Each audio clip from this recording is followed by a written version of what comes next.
Bonjour.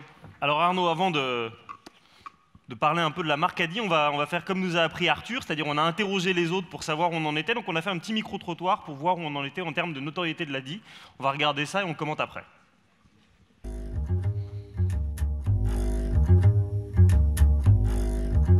tout. Pas du tout, d'accord. Non. Rien. Rien? Rien du tout. Rien du tout. D'accord.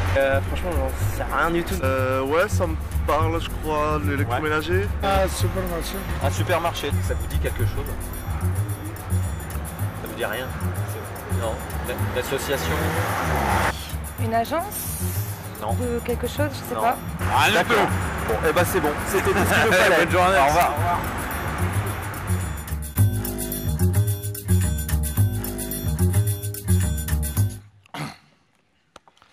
Bon, l'avantage c'est qu'il n'y a pas trop la pression, il y a une marge de progrès. On peut le voir comme ça. On peut le voir comme ça. Si j'étais vraiment orthodoxe, je vous dirais que est-ce que c'est représentatif? Mais c'est pas le sujet. Non, c'est pas le sujet. Effectivement, donc là, on voit qu'il y a un petit déficit de notoriété. Évidemment, ça a des impacts lourds. On l'a vu pendant le plaidoyer. Il faut que davantage de monde connaisse l'Addy. Au-delà du plaidoyer, pourquoi est-ce que c'est important de construire une marque? Alors, c'est important de construire une marque à plusieurs niveaux. Je pourrais vous faire une liste de réponses qui pourrait durer des heures. On va dire qu'il y a deux grands registres de réponses. La première réponse, le premier registre de réponse, c'est construire une marque, c'est important pour des raisons défensives. C'est quoi les raisons défensives? C'est éviter les ennuis. Je vais vous donner un exemple pour illustrer ça. Un de mes clients que j'aime beaucoup, l'ANSM, je ne sais pas si le nom vous dit quelque chose, l'agence du médicament. Là, le nom dit quelque chose. L'agence du médicament, ce sont des gens qui font des choses formidables. Sauf qu'on ne parle d'eux, comme ils ne sont pas connus, uniquement lorsqu'il y a des crises, lorsqu'il y a un souci avec un médicament. Il y a eu le Mediator, il y en a eu plein d'autres depuis. Donc effectivement, dès qu'il y a un souci avec un labo, dès qu'il y a un souci avec un médicament, on parle de la NSM. Ça, c'est une notoriété qui n'est pas maîtrisée, c'est une notoriété qui est faible et c'est une notoriété surtout qui nuit. Puisque comme la marque n'existe pas, on n'en parle que lorsqu'il y a un problème. Ça, ce sont les raisons défensives. Il y a aussi des raisons offensives. Les raisons offensives, c'est la première, la plus importante selon moi, tout simplement être connu et être compris des gens qui peuvent avoir besoin de vous, avant tout. Ça paraît facile de dire ça, en fait c'est extrêmement compliqué. Être connu et être compris, ça veut dire être capable d'expliquer très simplement à un public extrêmement diversifié ce que vous faites, qui vous êtes et avec quel parti pris et quelle valeur. Ça, c'est extrêmement compliqué. Donc être une marque, c'est avant tout important pour ça. La question de la notoriété est un peu liée à ça, mais pas uniquement. Après, l'autre aspect, pourquoi c'est important d'être une marque, parce que derrière la question de la notoriété, il y a la question de l'image. C'est-à-dire comprendre véritablement ce que vous faites, ce que je vous disais tout à l'heure, qui vous êtes, avec quel parti pris. Donc il y a un enjeu qui est justement de vous trouver au moment où on a besoin de vous. Et enfin, il y a un troisième point, moi, qui me paraît important au-delà de ça, c'est tout simplement, ça va vous aider à vous définir. Alors vous existez depuis longtemps, il y a une culture, il y a une histoire, il y a un historique, mais en même temps, tout ça doit être compris par des nouvelles générations qui vont arriver, qui ne maîtrisent pas forcément cette culture, qui ne connaissent pas forcément cette histoire et qui peuvent avoir besoin d'avoir recours à vous. Donc effectivement, il va falloir qu'ils comprennent extrêmement rapidement et surtout que l'image apparaisse en phase avec leurs besoins.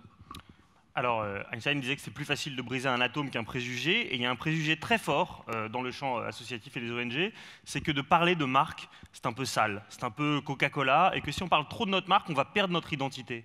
C'est effectivement un préjugé qui existe et qui est malheureusement pas mal relayé par certaines agences de communication où effectivement c'est ce qu'on a en tête, parce que ça se voit.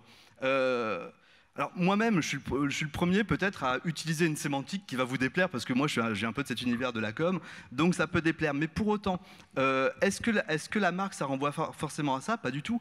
Il y a de très belles marques que vous connaissez au quotidien qui peuvent effectivement, si on est en back-office, on entend le vernis de la communication, mais vous, au quotidien, vous les percevez autrement. Là aussi, je vais vous donner l'exemple d'un de mes clients que j'aime beaucoup, qui est l'Institut Curie. L'Institut Curie, ils font des choses formidables. C'est une marque magnifique, ça s'appelle Curie déjà.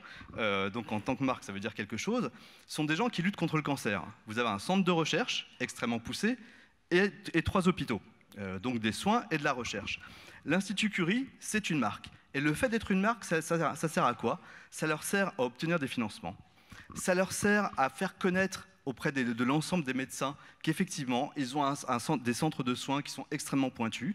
Ça permet effectivement à l'Institut à la fois de financer de la recherche et des soins de très haute qualité. Donc là, effectivement, derrière ça, quand on travaille avec eux, il y a vraiment un travail sur la marque, il y a un travail sur une baseline, sur une signature, il y a un travail sur un site internet, il y a un travail auprès des différents relais d'opinion pour que cette marque soit connue.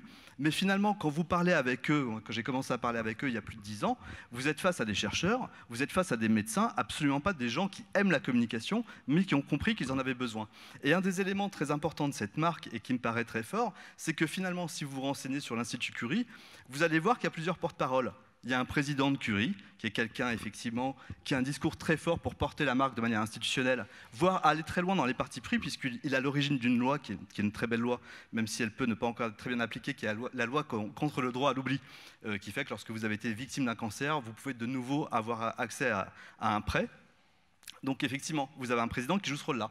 Vous avez des grands chercheurs, des éminents chercheurs, qui parlent très bien, qui prennent très bien la parole face au monde de la recherche. Ça sert à la fois effectivement à contribuer à l'émulation scientifique, mais bien entendu à avoir des crédits et des budgets.